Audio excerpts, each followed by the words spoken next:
Hello നമസ്കാരം രഞ്ജിത്ത്. നമ്മുടെ marketing materials ഒക്കെ കുറച്ച് ശ്രദ്ധയോടുകൂടി ഡിസൈൻ ചെയ്ത് കഴിഞ്ഞാൽ നമ്മുടെ സെയിൽസൊക്കെ ഒരുപാട് വർദ്ധിപ്പിക്കാമെന്നുള്ള കാര്യത്തിൽ യാതൊരു സംശയമില്ല. നിങ്ങൾക്ക് പലർക്കും സംശയം ഉണ്ടാവും, ഇതിപ്പോൾ മാർക്കറ്റിംഗ് മെറ്റീരിയൽ എന്ന് പറയുമ്പോൾ കൺഫ്യൂഷൻ വേണ്ട കേട്ടോ. നിങ്ങളുടെ ബ്രോഷർ ആവാം, ലീഫ്ലെറ്റ് ആവാം, ചിലപ്പോൾ അതിൻ്റെ നിങ്ങളുടെ ബിസിനസ് കാർഡ് ആവാം, വാട്ടെവർ. നിങ്ങളുടെ പ്രൊഡക്ട്സ് ആൻഡ് സർവീസസ് മാർക്കറ്റ് ചെയ്യാൻ ഉപയോഗിക്കുന്ന ഏത് മെറ്റീരിയൽ ആവട്ടെ, ടൂൾ ആവട്ടെ, അതൊക്കെ ഈ ഗണത്തിൽ ഉൾപ്പെടുത്താവുന്നതാണ്. ഇത് കുറച്ച് ശ്രദ്ധയോടുകൂടി ഡിസൈൻ ചെയ്ത് കഴിഞ്ഞാൽ യാതൊരു സംശയമില്ല സെയിൽസ് ഡബിളാക്കാൻ പറ്റുമെന്ന് ഞാൻ ഗ്യാരണ്ടി ചെയ്യുന്നു. പക്ഷേ പലപ്പോഴും വളരെ ലാഘവത്തോടു കൂടിയാണ് നമ്മുടെ മാർക്കറ്റിംഗ് മെറ്റീരിയൽസ്, നോട്ടീസ് ആവട്ടെ, ലീഫ്ലെറ്റ് ആവട്ടെ, ബ്രോഷർ ആവട്ടെ, ബിസിനസ് കാർഡ് ആവട്ടെ, ഇതൊക്കെ നമ്മൾ ഡിസൈൻ ചെയ്യുന്നത്. ഒരു കാര്യം വളരെ ഉറപ്പിച്ചു പറയുന്നു, ഇതിനകത്ത് പ്രൊഫഷണലായിട്ടുള്ളൊരു സമീപനം ആവശ്യമാണ്, ഇതിനൊരു പ്രത്യേക രീതി ആവശ്യമാണ്. അപ്പോൾ എന്തൊക്കെ കാര്യങ്ങളാണ് ഇതിനകത്ത് ശ്രദ്ധിക്കേണ്ടത് എന്നുള്ളതാണ് ഇന്നത്തെ വീഡിയോയിൽ നമ്മൾ പറയുന്നത്. ഏറ്റവും ആദ്യമായിട്ട് നമ്മൾ ശ്രദ്ധിക്കേണ്ടത്, തീർച്ചയായിട്ടും നിങ്ങളൊരു മാർക്കറ്റിംഗ് മെറ്റീരിയൽ ഡിസൈൻ ചെയ്യുമ്പോൾ നിങ്ങൾക്ക് കിട്ടുന്ന ഒരു നോട്ടീസ് ആവട്ടെ, ഒരു ബ്രോഷർ ആവട്ടെ, ലീഫ്ലെറ്റ് ആവട്ടെ, നിങ്ങൾ ആദ്യം തന്നെ അതിൻ്റെ ഒരു ഭംഗിയാണ് നോക്കുക, അല്ലേ? അത് എത്രമാത്രം ക്വാളിറ്റി ഉള്ള സാധനമാണ്, നല്ല ക്വാളിറ്റി പേപ്പറിലാണോ, ഇതിൻ്റെ ഷേപ്പ് എങ്ങനെയാണ്, ഇതിൻ്റെ കളർ എങ്ങനെയാണ്, ഇതിൻ്റെ ഡിസൈൻ എങ്ങനെയാണ്, ഈ എലമെൻറ്റ്സ് വളരെ ഇമ്പോർട്ടൻ്റ് ആണ്. അപ്പോൾ അതുകൊണ്ട് തന്നെ ഏറ്റവും ആദ്യം ഇതിൻ്റെ ലുക്ക് വളരെ ഇമ്പോർട്ടൻ്റ് ആണ്. ചുരുക്കി പറഞ്ഞാൽ ഒരു അറ്റൻഷൻ ഗ്രാബിംഗ് ആയിട്ടുള്ള സാധനമായിരിക്കണം. ഞാൻ ചില എക്സാമ്പിൾസും ഞാൻ നിങ്ങൾക്ക് വേണ്ടി കാണിക്കുന്നുണ്ട്. നമ്മുടെ ബ്രഹ്മയുടെ തന്നെ കുറച്ച് മെറ്റീരിയൽസാണ്. നമ്മൾ പറഞ്ഞാൽ മാത്രം പോരല്ലോ, നമ്മൾ ചെയ്തിട്ട് വേണ്ട ഇത് പറയാൻ. അപ്പോൾ തീർച്ചയായിട്ടും ബ്രഹ്മയുടെ ബ്രീഡ് എന്ന് പറയുന്ന ഒരു ഇൻട്രസ്റ്റിംഗ് ആയിട്ടുള്ളൊരു പ്രൊഡക്റ്റ് ഉണ്ട്. അതിൻ്റെ ഒരു ബ്രോഷറാണിത്. ഒരു ബ്രെയിനിൻ്റെ സ്റ്റൈലിലാണ് ഇതിൻ്റെ ഷേപ്പ് നമ്മൾ വർക്കൗട്ട് ചെയ്തിരിക്കുന്നത്. വളരെ ഇൻട്രസ്റ്റിംഗ് ആയിട്ടുള്ളൊരു ഷേപ്പാണ്, ഇതിനൊരു അട്രാക്റ്റീവ് ആയിട്ടുള്ളൊരു കളറുണ്ട്. ഓട്ടോമാറ്റിക്കലി നമ്മൾ ഇങ്ങനെ ഒരു ബ്രോഷർ കാണുമ്പോൾ വെറുതെ ഒന്ന് നോക്കി പോകാനുള്ള സാധ്യതയുണ്ട്. എന്താണിത് എന്നുള്ള ഒരു ക്യൂരിയോസിറ്റി നമ്മൾ ജനറേറ്റഡ് ആവും. അപ്പോൾ ചുരുക്കി പറഞ്ഞാൽ അതിൻ്റെ ഷേപ്പിൽ എന്തെങ്കിലും വ്യത്യസ്തത കൊണ്ടുവരാൻ നോക്കുക, കളറിൽ വ്യത്യസ്തത കൊണ്ടുവരാൻ നോക്കുക, ലേ ഔട്ടിൽ, കോൺസെപ്റ്റിൽ, തീമിൽ ഒക്കെ ഒരു വ്യത്യസ്തത കൊണ്ടുവന്നാൽ തീർച്ചയായിട്ടും എന്തുണ്ടാവും, ഒരു അറ്റൻഷൻ ഗ്രാബിംഗ് എന്ന് പറയുന്ന ആദ്യത്തെ സംഭവം ഉണ്ടാവും. തീർച്ചയായിട്ടും അറ്റൻഷൻ ഗ്രാബി കഴിഞ്ഞാൽ എന്താ ഉണ്ടാവേണ്ടത്, നമുക്കൊരു ഇൻട്രസ്റ്റ് ജനറേറ്റഡ് ആവണമല്ലേ. ആദ്യത്തെ ഒരു അറ്റൻഷൻ കഴിഞ്ഞാൽ ആ സാധനം വലിച്ചിട്ടിട്ട് പോരുത്. നമുക്കൊരു ഇൻട്രസ്റ്റ് ഉണ്ടാവണമെങ്കിൽ എന്താ വേണ്ടത്, അതിനകത്തെ കണ്ടൻറ്റ് നമ്മളെ പിടിച്ചിരുത്തുന്നതായിരിക്കണം, നമ്മളെ ചിന്തിപ്പിക്കുന്നതായിരിക്കാം, ചിലപ്പോൾ ഒരു ചോദ്യമായിരിക്കാം. ഞാൻ ഞങ്ങളുടെ ഒരു ബ്രോഷർ കാണിക്കാം. ഇത് ഞങ്ങളുടെ ഫ്ലൈ ഹൈ എന്ന് പറയുന്ന പ്രോഗ്രാമിൻ്റെ ബ്രോഷറാണ്.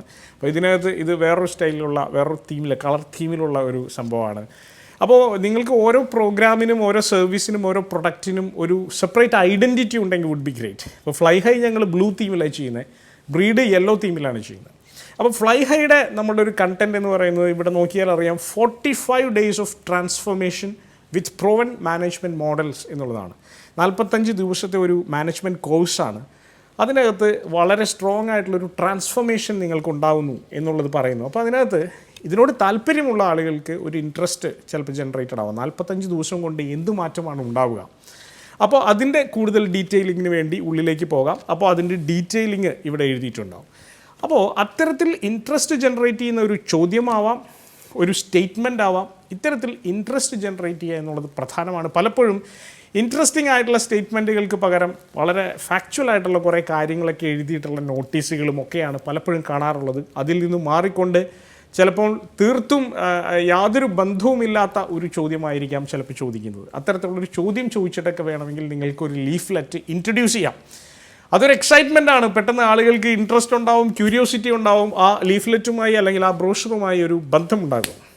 അപ്പോൾ ആദ്യത്തെ ആ ഒരു അറ്റൻഷൻ ഗ്രാബിങ് കഴിഞ്ഞാൽ ആ ഇൻട്രസ്റ്റ് ജനറേറ്റ് ചെയ്യണം. ആ ഇൻട്രസ്റ്റ് ജനറേറ്റ് ചെയ്ത് കഴിഞ്ഞാൽ ആളുകൾക്ക് ഒരു ആഗ്രഹമുണ്ടാവണം. അതായത് ഇതിനെക്കുറിച്ച്, ഈ സർവീസസിനെ കുറിച്ച്, ഈ സർവീസ് കിട്ടുന്നതിനെക്കുറിച്ച് ഒക്കെ ഒരു ആഗ്രഹം ഉണ്ടാവണമെങ്കിൽ എന്താ വേണ്ടത്, ഇതിൻ്റെ കണ്ടൻറ്റിനകത്ത് വെറുതെ എന്തെങ്കിലും എഴുതി വെച്ചിട്ട് കാര്യമില്ല. കുറേ കാര്യങ്ങൾ എഴുതി വെച്ചുകൊണ്ട് ഒരു പ്രയോജനമില്ല. വളരെ സ്പെസിഫിക് ആയിട്ട്, വളരെ സിമ്പിളായിട്ട് അത് റെപ്രസെൻ്റ് ചെയ്യാൻ പറ്റണം. ചില ആളുകൾ ചില കണ്ടൻറ് റൈറ്റേഴ്സിനെയൊക്കെ സമീപിച്ച്, കണ്ടൻറ് റൈറ്റേഴ്സിനൊരു പ്രശ്നമുണ്ട്. വളരെ പ്രൊഫഷണലായിട്ടുള്ള ചില കണ്ടൻറ് റൈറ്റേഴ്സൊക്കെ ഉണ്ട്. അവർ കടിച്ചാൽ പൊട്ടാത്ത ചില ഇംഗ്ലീഷ് വാക്കുകളൊക്കെ ഉപയോഗിച്ച് അവരുടെ കഴിവ് തെളിയിക്കാനായിട്ട് ചിലപ്പോൾ ഇതിനകത്ത് ഒരു കോപ്പി റൈറ്റിംഗ് ചെയ്തു വയ്ക്കും. അതൊരു ഭീകര അവസ്ഥയായിരിക്കും. കാരണം വായിക്കുന്നവനത് മനസ്സിലാവത്തില്ല. വായിക്കുന്ന ആൾക്ക്, ടാർഗറ്റ് ഓഡിയൻസിന് അത് മനസ്സിലാവുമോ എന്ന് നോക്കി അവന് പറ്റുന്ന ഭാഷ വേണം അതിനകത്ത് ഉപയോഗിക്കാൻ. അപ്പോൾ പരമാവധി സിമ്പിളായിട്ടുള്ള ഭാഷ ഉപയോഗിക്കുക. ഇനിയിപ്പോൾ അത്രയും പ്രീമിയം സർവീസാണ്, അത്രയും അങ്ങനത്തെ ഒരു കാറ്റഗറിക്കാണ് പോകുന്നതെങ്കിൽ മാത്രം കടുകെട്ടി വാക്കുകളൊക്കെ ഉപയോഗിക്കുക. അല്ലെങ്കിൽ പരമാവധി സിമ്പിളായിട്ട് പെട്ടെന്ന് കാണുന്ന തരത്തിൽ, പെട്ടെന്ന് വായിക്കാൻ പറ്റുന്ന തരത്തിൽ അതിനെ അലൈൻ ചെയ്യുക. അതൊക്കെ വളരെ ഇമ്പോർട്ടൻ്റ് ആട്ടോ. ചില ആളുകൾ വളരെ ചെറുതായിട്ടൊക്കെ എഴുതി വെച്ചിരിക്കുന്നതാണ്, ആർക്കും വായിക്കാൻ പറ്റത്തില്ല. നമ്മളതിന് ഒരു കാര്യം മനസ്സിലാക്കേണ്ടത്, സർവീസസ് നമ്മുടെയാണ്. അത് വായിച്ചെടുക്കാനും മനസ്സിലാക്കാനുമായിട്ട് മറ്റൊരാൾ ഏറ്റവും മിനിമം എഫർട്ട് മാത്രമേ ഇടുകയുള്ളൂ. ആ മിനിമം എഫർട്ടിൽ അവൻ വായിക്കാൻ പറ്റുന്ന തരത്തിൽ, അവനെ ഓർമ്മ വയ്ക്കാൻ പറ്റുന്ന തരത്തിലായിരിക്കണം അത് റെപ്രസെൻറ്റ് ചെയ്യണം. അപ്പോൾ പിക്ചേഴ്സ് ഉണ്ടാവേണ്ടി വരും. പിക്ചേഴ്സൊക്കെ പെട്ടെന്ന് മനസ്സിലേക്ക് കയറും.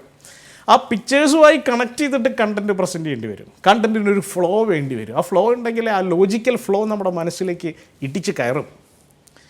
ആൻഡ് ഒരു കാര്യം വളരെ പ്രധാനമാണ്, എന്തൊക്കെ ബെനിഫിറ്റാണ് ഈ സർവീസ് അല്ലെങ്കിൽ പ്രൊഡക്റ്റ് ഉപയോഗിക്കുന്നതിലൂടെ ഒരാൾക്ക് ലഭിക്കുക എന്നുള്ളത് വളരെ വ്യക്തമായി നമ്മൾ അതിനകത്ത് എഴുതിയിട്ടുണ്ടാവണം. അപ്പോൾ ആ ബെനിഫിറ്റുകൾ എഴുതിയിട്ടില്ലെങ്കിൽ പലപ്പോഴും ആളുകൾക്ക് ഇൻട്രസ്റ്റ് ഉണ്ടാവില്ല. കാരണം ബെനിഫിറ്റാണല്ലോ പലപ്പോഴും നമ്മൾ സെല്ല് ചെയ്യുന്നത്. ഇതിൻ്റെ ഫീച്ചേഴ്സ് ഒരുപാടുണ്ടാവും, ഒരു പ്രൊഡക്റ്റിൻ്റെ അഡ്വാൻറ്റേജസ് ഉണ്ടാവാം, പക്ഷേ അതൊന്നുമല്ല സെല്ല് ചെയ്യുന്നത്. സെല്ല് ചെയ്യപ്പെടുന്നത് എപ്പോഴും എന്താ, ബെനിഫിറ്റാണ്. എന്ത് ബെനിഫിറ്റാണ് ഒരു കസ്റ്റമർക്ക് കിട്ടുക എന്നുള്ളത്. അപ്പോൾ ബെനിഫിറ്റ് അതിനകത്ത് വളരെ വ്യക്തമായി ലിസ്റ്റ് ചെയ്തിട്ടുണ്ടാവണം. അപ്പോൾ ഓട്ടോമാറ്റിക്കലി എന്തായി, എനിക്കൊരു ഇൻട്രസ്റ്റായി, അത് കൊള്ളാമല്ലോ, ഇത് മേടിച്ചാൽ കൊള്ളാം എന്നുള്ളൊരു ഡിസയർ വന്നു. സ്ട്രോങ് ആയ ഡിസയർ വന്ന് നിൽക്കുന്ന സമയത്ത് ഓട്ടോമാറ്റിക്കലി എൻ്റെ ബ്രെയിൻ തിരയുന്നത് ആരെ വിളിച്ചാലായി ഈ സാധനം കിട്ടുക എന്നുള്ളതാണ്. അപ്പോൾ പലരും ഞാൻ കണ്ടിട്ടുണ്ട്, ബ്രോഷറിൻ്റെ ഏറ്റവും അടിഭാഗത്ത് വളരെ ചെറുതായിട്ട് ഈ കോൾ മീ എന്നൊക്കെ പറഞ്ഞിട്ട് എഴുതി വെച്ചിട്ടുണ്ട്. ആരിത് തപ്പിപ്പിടിക്കാൻ ആർക്കാ സമയമുള്ളത്? ചിലപ്പോൾ അഡ്രസ്സിൻ്റെ അവിടെ അല്ലെങ്കിൽ ലോഗോൻ്റെ താഴേക്ക് നമ്പർ കൊടുത്തിട്ടുണ്ട്. നമ്പർ എല്ലായിടത്തും കാണണം. നമ്മളൊരു ബ്രോഷറോ ലീഫ്ലെറ്റോ ഒക്കെ ഉണ്ടാക്കുകയാണെങ്കിൽ വ്യക്തമായി മനസ്സിലാക്കേണ്ട കാര്യമാണ്, ഇതൊരു മാർക്കറ്റിംഗ് ടൂളാണ്, ആയുധമാണ്. ഈ ആയുധത്തിൽ നമ്മളെ കണക്ട് ചെയ്യാനുള്ള സംവിധാനം എല്ലായിടത്തും ഉണ്ടാവണം. വാട്സാപ്പ് ആവട്ടെ, കോളാവട്ടെ, എന്താവട്ടെ, എല്ലാ പേജിലും വേണമെങ്കിലും മുകളിലും താഴെയൊക്കെ ഇത് കൊടുത്തേക്ക്. കാരണം എന്താ, നമ്മൾ ഉദ്ദേശിക്കുന്നത് ആ നമ്പറിലേക്ക് ഒന്ന് വിളിക്കുക എന്നുള്ളത്. വിളിച്ച് കിട്ടിയാൽ നമുക്ക് കാര്യങ്ങൾ പറഞ്ഞ് മനസ്സിലാക്കി ക്ലോസ് ചെയ്യാം. അപ്പോൾ എത്ര കൂടുതലായി, എത്ര വലുതായി നമുക്ക് നമ്മളുടെ കോൺടാക്റ്റ് നമ്പറുകൾ പ്രദർശിപ്പിക്കാൻ സാധിക്കുമോ അത്രയും ഭംഗിയായിട്ട് അത് പ്രദർശിപ്പിക്കണം, അല്ലാതെ കാര്യമില്ല. അപ്പോൾ പലപ്പോഴും കോൺടാക്റ്റ്, അതുപോലെ വെബ്സൈറ്റ്, നമ്മുടെ ഫേസ്ബുക്ക് പേജ്, ഇതൊക്കെ ഇമ്പോർട്ടൻ്റ് അല്ലേ? വളരെ ഇമ്പോർട്ടൻ്റ് ആയിട്ടുള്ള കോൺടാക്റ്റ് ഇൻഫർമേഷനാണ്, ഫസ്റ്റ് ടച്ച് പോയിൻറ്റ്സ് ആണ്.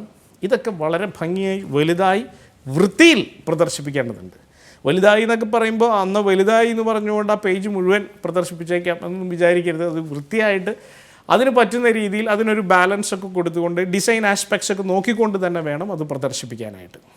അപ്പം ഞാൻ മാർക്കറ്റിംഗ് മെറ്റീരിയൽസിനെ കുറിച്ച് പറയുമ്പോൾ പലപ്പോഴും നമ്മളെപ്പോഴും കൂടുതലും പറയാറുള്ളത് ഈ പറഞ്ഞ പോലെ നമ്മുടെ മറ്റൊരു മാർക്കറ്റിംഗ് മെറ്റീരിയൽ അടച്ചപ്പോൾ ലീഫ്ലെറ്റ് ആകുമ്പോൾ നമ്മൾ ഒരുപാട് കോംപ്ലിക്കേറ്റഡ് ആകാൻ പറ്റില്ല. ഡയറക്റ്റായിട്ട് നമ്മുടെ സർവീസസ് കറക്റ്റായിട്ട് ചിലപ്പോൾ റെപ്രസെൻറ്റ് ചെയ്യേണ്ടി വരും. അതുപോലെ തന്നെ ഇപ്പോൾ ട്രെയിനിങ് ബ്രോഷർ ഒക്കെ ഉണ്ട്, ഞങ്ങളുടെ ട്രെയിനിങ് ബ്രോഷറാണ്. അപ്പോൾ അതിനകത്ത് ഒരു പ്രധാനപ്പെട്ട ഒരു കാര്യം, നമ്മളുടെ ട്രെയിനിങ് ബ്രോഷർ ആവട്ടെ, കോർപ്പറേറ്റ് ബ്രോഷർ ആവട്ടെ, നമ്മളുടെ ടെസ്റ്റിമോണിയൽസ് പറ്റുമെങ്കിൽ കാണിക്കാൻ പറ്റണം. അതായത് നമ്മുടെ മുമ്പത്തെ ക്ലയൻസിൻ്റെ അഭിപ്രായങ്ങളൊക്കെ. അതുപോലെ തന്നെ നമ്മുടെ പോർട്ട്ഫോളിയോ, ആരൊക്കെയാണ് നമ്മുടെ സർവീസസ് അവൈൽ ചെയ്തിട്ടുള്ളത് എന്നുള്ളതൊക്കെ. അപ്പം നമ്മളുടെ സർവീസസ് അവൈൽ ചെയ്തിട്ടുള്ള ഒരുപാട് ബ്രാൻഡ്സാണ് ഈ പറഞ്ഞ Oppo, Apollo, VKC, IBM, Joyalukkas, ഇങ്ങനെ പുക്ക, ഇംപെക്സ്, ബ്രാഹ്മിൻസ്, QT-Py, അങ്ങനെ നമ്മുടെ സർവീസസ് അവൈൽ ചെയ്തിട്ടുള്ള നമ്മളുമായിട്ട് ഇപ്പോഴും നല്ല കണക്ഷനൊക്കെയുള്ള ബ്രാൻഡുകളുടെ നമ്മുടെ ഒരു ക്ലയൻറ്റ് ബേസ് നന്നായിട്ടൊന്ന് പ്രദർശിപ്പിക്കാൻ പറ്റണം. ഇതുപോലെ കുറച്ച് ഡീറ്റെയിൽഡായിട്ട് ഉള്ളൊരു ബ്രോഷർ ആവാം ചിലപ്പോൾ. അത്യാവശ്യം നല്ല ക്വാളിറ്റിയുള്ള പേപ്പറിൽ തന്നെ ചെയ്യാനായിട്ട് ശ്രമിക്കുക. കാരണം ഇതിൻ്റെ ക്വാളിറ്റി നമ്മുടെ സർവീസ് ക്വാളിറ്റി അവർ കണക്ട് ചെയ്യും. ഭയങ്കര രസമാണത്. അപ്പോൾ ഇതിൻ്റെ പേപ്പറിൻ്റെ ക്വാളിറ്റി മോശമായി കഴിഞ്ഞാൽ നമ്മുടെ സർവീസ് ക്വാളിറ്റി മോശമാണ് എന്നുള്ളൊരു ധാരണ ഉണ്ടാവാൻ സാധ്യതയുണ്ട്. അപ്പോൾ ഇതുപോലെ എക്സൈറ്റിംഗ് ആയിട്ടുള്ളൊരു പോസിറ്റീവായിട്ടുള്ള ഒരു പടമൊക്കെ കൊടുത്തുകൊണ്ട് വേണമെങ്കിൽ നിങ്ങൾക്ക് ഇൻട്രൊഡ്യൂസ് ചെയ്യാം. അതുപോലെ തന്നെ ഞങ്ങളുടെ കോർപ്പറേറ്റ് ബ്രോഷർ, നമ്മുടെ തീം ഒരു ഡാർക്ക് ഓറഞ്ചാണ്. അപ്പം ആ ഡാർക്ക് ഓറഞ്ചിനെ ബേസ് ചെയ്തിട്ടാണ് നമ്മുടെ കോർപ്പറേറ്റ് ബ്രോഷർ വർക്കൗട്ട് ചെയ്തിട്ടുള്ളത്.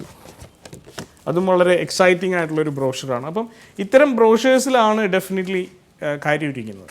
ഇതിൻ്റെ ഒപ്പം തന്നെ ഞാൻ പറഞ്ഞിരുന്നു, ഞാൻ മുമ്പൊരു വീഡിയോ എക്സ്ക്ലൂസീവായിട്ട് ബിസിനസ് കാർഡ്സിന് വേണ്ടി ചെയ്തിരുന്നു. ഇതെൻ്റെ ബിസിനസ് കാർഡാണ്.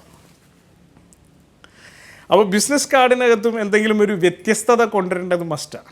അപ്പോൾ ഇതൊരു ഡിഫറെൻ്റ് ആയിട്ടുള്ള ഷേപ്പിലാണ് വർക്കൗട്ട് ചെയ്തിട്ടുള്ളത്. നമ്മുടെ കമ്പനിയുടെ കോർപ്പറേറ്റ് തീം ഇതിനകത്തുണ്ട്. അപ്പോൾ കമ്പനിയുടെ ഒരു കോർപ്പറേറ്റ് തീം എല്ലാ കാര്യങ്ങളിലും ഒന്ന് കൊണ്ടുവരാൻ ശ്രമിക്കുന്നത് നല്ലതായിരിക്കും. നമ്മളുടെ ഒരു പ്രൊഫൈൽ വേണമെങ്കിൽ എഴുതാം, നമ്മൾ ചെയ്യുന്ന സർവീസസ് വളരെ ഡിസ്ക്രിപ്ഷൻ വേണമെങ്കിൽ ഇവിടെ കൊടുക്കാം, വേണമെങ്കിൽ ഒരു QR കോഡ് കൊടുക്കാം. ഇങ്ങനെ പല കാര്യങ്ങൾ നമ്മുടെ ഒരു ചെറിയ ബിസിനസ് കാർഡിനകത്ത് തന്നെ ഇൻക്ലൂഡ് ചെയ്ത് കഴിഞ്ഞാൽ ഇതൊരു ബ്രോഷറായിട്ട് ഉപയോഗിക്കാം.